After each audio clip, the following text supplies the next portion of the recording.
যে কোনো ভর্তা খেতে অনেক বেশি ভালো হয়, তবে কাঁঠালের বীজ দিয়ে এই ভর্তার রেসিপি খেতে সবথেকে বেশি ভালো লাগে। তো চলুন রেসিপিটি বানানো শুরু করা যাক। প্রথমে কাঁঠালের বীজগুলো নিয়ে খোসাগুলোকে ছাড়িয়ে নিতে হবে। তারপরে বেশ কিছুটা পরিমাণ জল দিয়ে ভালো করে ধুয়ে নিতে হবে। এবার একটা পাত্রের মধ্যে জল গরম করতে হবে আর সমস্ত কাঁঠালের বীজগুলো দিয়ে দিতে হবে। এবার প্রেসার কুকারের ঢাকনাটা বন্ধ করে দিচ্ছি, তারপর কিন্তু একটা সিটি দিয়ে দিতে হবে, এতে ভালো করে সেদ্ধ হয়ে যাবে। কড়াইয়ের মধ্যে আমি দিয়ে দিলাম কিছুটা পরিমাণ সরষের তেল, শুকনো লঙ্কা আর দিয়ে দিলাম বেশ কয়েকটা রসুন কোয়া, বেশ কিছুটা পরিমাণ কুচনো পেঁয়াজ। সমস্ত কিছু কিন্তু বেশ লাল লাল করে ভেজে নিতে হবে, যাতে কাঁচা ভাবটা না থাকে। যখন বেশ লাল লাল করে ভাজা হয়ে যাবে, আর এই সময় অল্প একটু লবণ দিয়ে দেবো, এতে কী হবে, অনেক তাড়াতাড়ি ভাজা হয়ে যাবে। সমস্ত কিছু কিন্তু বেশ লাল লাল করে ভাজা হয়ে গেছে।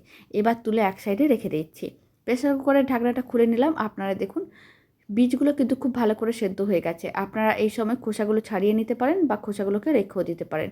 আর খুব সুন্দরভাবেই কিন্তু সেদ্ধ হয়েছে। বীজগুলোকে নিয়ে এইভাবে কিন্তু ম্যাশ করে নিতে হবে। আপনারা চাইলে মিক্সির জারের মধ্যে নিয়েও পেস্ট করে নিতে পারেন। এখন সামান্য পরিমাণ লবণ দিয়ে প্রথমে লঙ্কাগুলোকে ম্যাশ করে নিতে হবে আর রসুনগুলোকেও ম্যাশ করে নিতে হবে। সমস্ত কিছু একসঙ্গে ভালো করে মিশিয়ে নিতে হবে। তাহলে রেডি হয়ে যাবে দারুণ স্বাদের এই ভর্তা। আর গোল গোল করে ভর্তাগুলোকে সার্ভ করছি, এতে দেখতেও ভালো লাগবে, খেতেও ভালো লাগবে।